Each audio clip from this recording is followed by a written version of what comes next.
posted a story regarding C. Davis and my experience that I had with him when I was about 12 years old.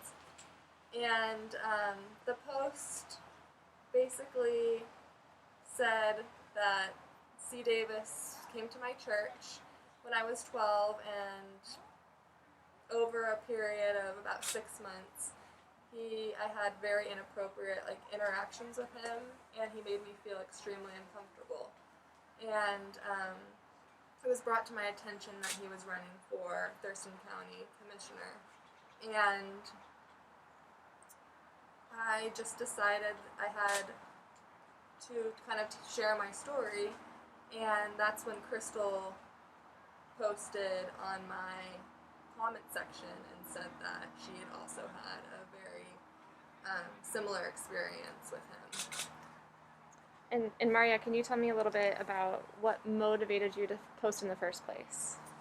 About 2 weeks before I posted, I saw an anonymous post that was posted on behalf of, a post was sent to me, and it was posted on behalf of someone who wanted to remain anonymous. And it said that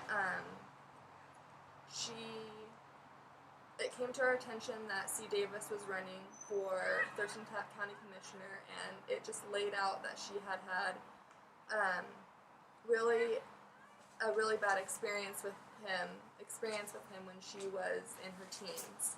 And it sounded extremely similar to my experience.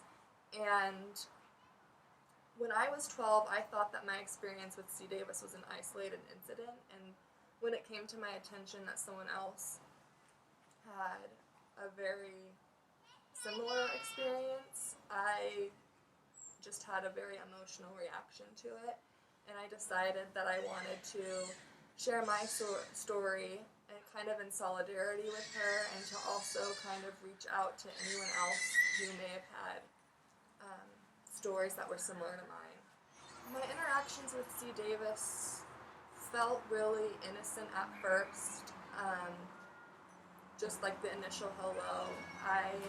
It wasn't uncommon for adults to, talk to the younger kids. My dad was a deacon at that church, so I had conversations with people all the time, but quickly the conversations with C. Davis became, I would say, very inappropriate. The questions he asked me were questions that no one had ever asked me before, and it was questions like, do I want to have kids, and do I want to get married, and things along those lines. And I was just 12 years old and had never thought about things like that. And then the way that he stated the questions made me feel really uncomfortable. Like, he wasn't just saying them as some kind of offhand, like, oh, you want to have kids one day? It was like he was interviewing me, kind of. And it just made like a pit in my stomach. It just made me want to get away from him. And that was the first time I'd ever met him, and he was asking me those questions. And as the Sundays went on, he would keep coming to church, and he would keep having these inappropriate and uncomfortable conversations with me, and I would see him staring at me a lot. I would catch him staring at me, and I would catch him just looking at me and smiling, and it made me really uneasy and uncomfortable. When I saw Marya's post, I knew that it wasn't an isolated incident, and I had seen C. Davis in the voters pamphlet, and got that feeling in the pit of my stomach, like, oh no, just knowing from my own experiences. But I kind of took a little comfort that it was probably just an isolated experience, because when he approached me, we had just moved here, and I had just started singing in the choir at St. Mike's in Olympia, and I had started doing some solo cantering, is what they call it in the church. And probably the first or second time that I cantered, C. Davis approached me and continued to approach me and tell me that he wanted to take me on a date. and that how beautiful I was, and just some really, he made me feel extremely uncomfortable. He would corner me in different areas of the worship space. Physically? Yes. I had told him several times that I'm not interested, to leave me alone. He did not want to take no for an answer. Our choir director had to tell him to leave me alone. Family did the same. And then ultimately Father Jim said he needed to stop harassing me.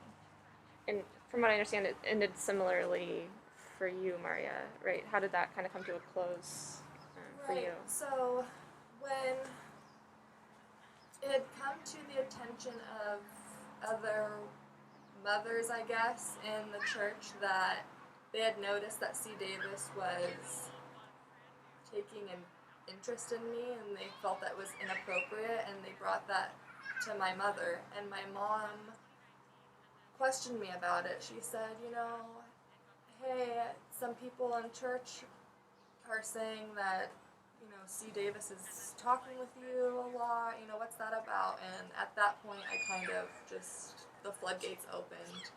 And I was having this kind of internal struggle with thinking that I was maybe just overreacting, that his questions were innocent, even though I was feeling really icky about them. But once she finally said to me, hey, are you having a problem? Do you need to talk about this?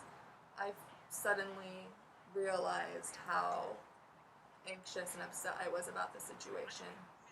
So she let me skip Sunday service for a while until my father and the priest, Father Lee Perry, went to him and said, hey, you are making quite a few people uncomfortable, and either you can get some counseling or you need to leave, because we can't have this here. It's making too many people upset and uncomfortable. I came forward because of Marya's strength. Actually our choir director, Leanne, had shared her post, and then I knew that I wasn't alone, and that it wasn't an isolated incident. And what happened to Marya at her age, I have girls that are that age now, and it makes me sick. And he cannot be in a position of power in our community when he's made women feel this way.